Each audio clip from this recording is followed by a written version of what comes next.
Halo sahabat Kepomong, balik lagi bareng gua Tommy. Pada episode kali ini kita akan mengajak sahabat Kepomong semua jalan-jalan ke salah satu pulau terbesar yang ada di Indonesia. Kita ke sana dalam rangka develop sistem salah satu klien kami yang minta dibuatkan aplikasi untuk kasir minimarketnya.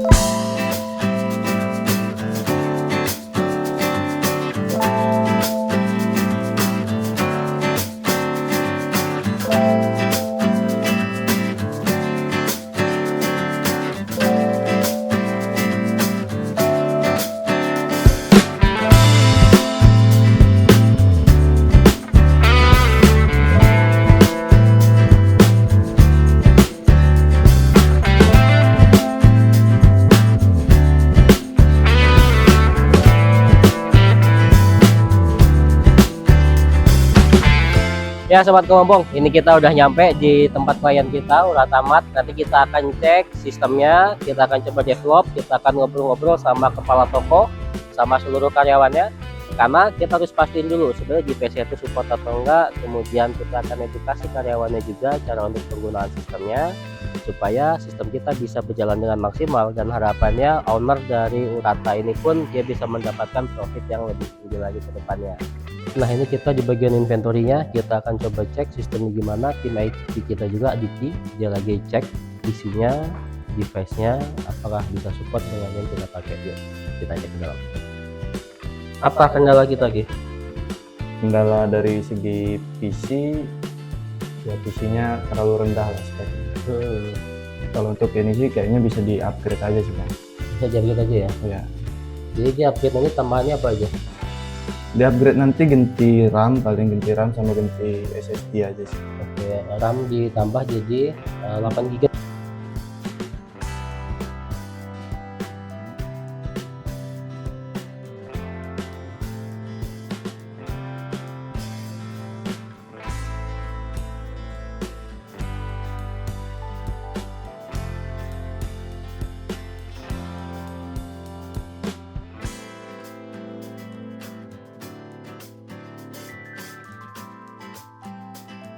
Ya, ketika ada stok barang yang sudah mau habis atau ada barang mau expired atau selesai transaksi. Jadi ketika kasir selesai transaksi harian akan ada notifikasi berapa penjualan hari itu dan bisa ketahuan juga berapa profit dia di hari itu.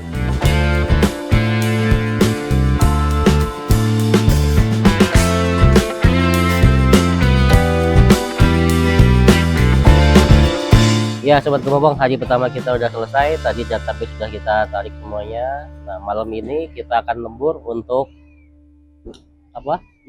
Import data. Nah jadi malam ini kita lembur import data supaya semua data yang sudah terkoneksi dengan sistem kita. Besok jadwalnya kita akan training dengan karyawan Urata supaya mereka bisa pakai aplikasi kita. Ya sahabat Kepompong, ini hari kedua kita ada di Uratamat. Agenda kita hari ini adalah develop system. Kemudian yang kedua kita akan training seluruh karyawannya, mulai dari pramuniaga, kasir, dan juga kepala toko. Prioritas kita itu bagaimana cara mereka bisa input stok, kemudian stock of name, dan yang ketiga bagaimana mereka bisa menggunakan aplikasi yang kita pakai. Hari ini juga kita akan coba cek aplikasi kita apakah ada bug atau tidaknya. Nah seperti apa agenda kita hari ini, ikuti terus.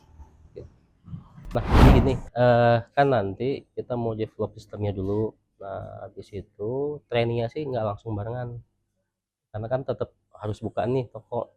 Nah jadi paling yang jaga biasanya berapa orang, satu atau dua? Nah berarti kalau memang empat, dua di bawah, nanti dua yang training ke atas dulu. Terus yang keduanya pas waktu transaksi nanti tetap pakai yang lama tapi sambil diinput juga di yang baru, karena kan kita mau sambil ngeliat nih kira-kira ada masalah nggak nantinya. Dan kasir kan semalam kita sempat nanya semua ngasir nggak. Kan katanya ngasir juga tuh bisa semua. Jadi nanti itu ada akses, jadi setiap karyawan kita daftarin ada aksesnya. Nah pas aksesnya itu Mbak Nia yang akan atur. Jadi jadwalnya semisal nih jadwal piketnya di siapa, nah yang lain tuh pasti nggak akan bisa buka kasir.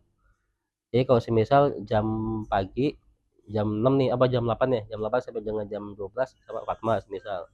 Nah berarti yang bisa cuma punya dia. Nah jadi kalau nanti Fatma ngasih ke yang lain waktu transaksi ada kesalahan, yang kebaca pasti nah namanya Fatma gitu. Tapi baik lagi lah, sistem itu kan cuma cara untuk kita kontrol.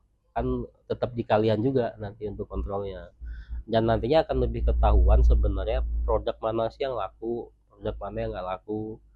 Terus harapannya kan kemarin sempat cerita juga bahwa beberapa itu kalau weekdays sepi, weekend rame. Nah kemudian beberapa produk yang profitnya besar itu yang mana itu akan ketahuan juga nantinya, akan lebih enak.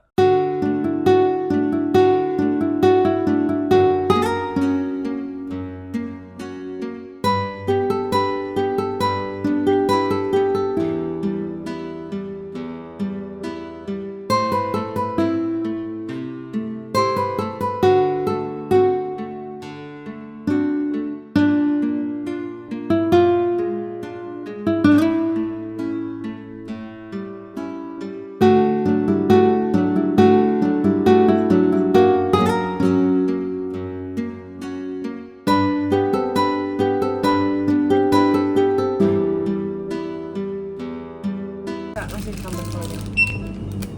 Oh iya bisa. Ya Sobat Kepompong, ini kita lagi ngobrol sama kepala toko di Uratamat. Nah kita akan coba tanya-tanya selama ini sebenarnya dia ada kendala apa aja dengan aplikasi yang selama ini sudah dipakai. Banyak bisa ceritain nggak kendalanya apa aja nih selama ini? Pakai aplikasi yang lama Ya.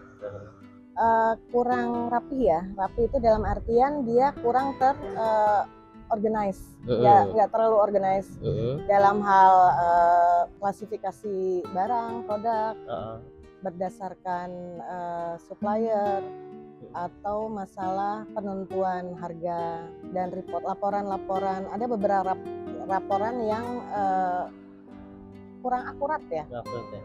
Termasuk yang transaksinya itu per jamnya nggak ada juga ya kayaknya ya, kalau sepintas kita lihat. Jam-jam kurang detail. Kurang detail. Nah terus harapan dari Mbak Nia sendiri dari aplikasi yang akan di develop nanti apa? Mempermudah mungkin ya, karena gini, kalau kita kerjaan itu udah banyak ya, kalau terus kita buat report lama juga kayaknya makan waktu. Iya. Mestinya kan setelah kerja kita buat report lebih cepat gitu, karena kan ringkasan ya. Jadi itu beberapa keluhan-keluhan yang sebenarnya kita dapetin juga, jadi dari ownernya, kemudian dari Mbak Nia juga sebagai kepala toko yang ada di sini. Memang kemarin yang kita tangkap itu satu, pada saat pengentrian produk itu tidak ketahuan siapa yang entry-nya ya temannya ya.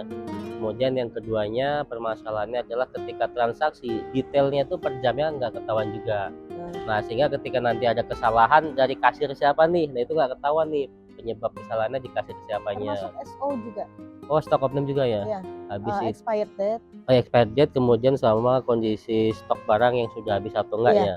Karena ada case-nya ternyata barang itu sampai minus ya, sampai minus. Nah, nanti di kita itu akan kita log, jadi barang itu dia nol, kemudian akan kita buat juga notifikasi mana barang yang akan expired date, kemudian mana barang yang memang sudah mau habis. Nah kemudian itu kita custom Mbak Nia. Jadi apakah barangnya itu mau 50% muncul notifikasi atau enggak, itu nanti kita serahkan ke manajemen dari tokonya sendiri seperti itu. Tapi notifikasi akan kita serahkan nanti ke WA, karena kadang kalau email itu banyak lupanya ya, banyak malas buka. Jadi nanti kita akan coba sinkronkan dengan WA, jadi begitu selesai transaksi masuk ke WA ketahuan nih transaksinya berapa, profitnya berapa saat itu juga. Dan kendalanya salah satunya profitnya itu nggak ketahuan, harus dihitung manual ya. Jadi Mbak Nia untuk laporan ke owner itu tiap hari harus hitung manual dulu berapa penjualan, kemudian keuntungannya berapa. Belum lagi ketika nanti ada selisih, mau tracking selisihnya itu ada di mana, atau ada kenaikan belanja, kemudian harga jual, uang dari awal lagi ya. Oke. Nah itu tadi Sobat Kepompong beberapa keluhan-keluhan yang dihadapi oleh salah satu klien kita. Harapannya nantinya aplikasi yang kita develop itu bisa menjadi solusi bagi Mbak Nia, bagi owner, dan juga bagi UMKM yang ada di seluruh Indonesia.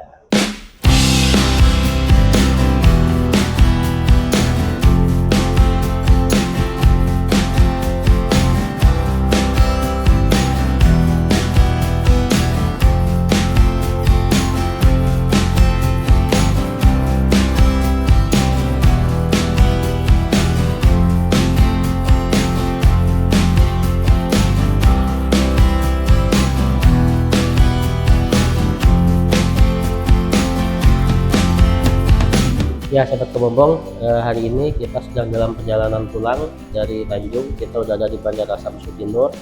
Nah, tapi pesawat kita delay sekitar 1 jam yang ke arah Jakarta.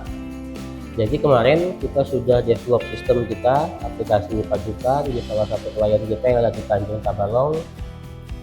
Ada beberapa sedikit hambatan-hambatan dalam skala minor, tapi kita akan terus berbagi aplikasi kita supaya klien itu puas. Dan harapannya aplikasi kita memang bisa memenuhi keinginan dan kebutuhan klien itu, memudahkan mereka untuk melihat profitnya, omsetnya, bahkan customer mana yang loyal, termasuk juga dengan produk-produk mana saja yang paling banyak dibeli. Nah, dengan dasar itulah harapannya si klien ini dia punya analisa yang lebih mendalam akan strategi marketing yang akan dia buat di bulan-bulan selanjutnya, dan pada akhirnya target profit itu bisa tercapai dan keinginan untuk membuka cabang yang lebih banyak itu bisa terpenuhi juga.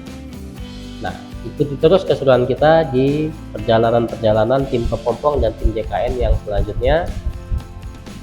Kepompong berubah.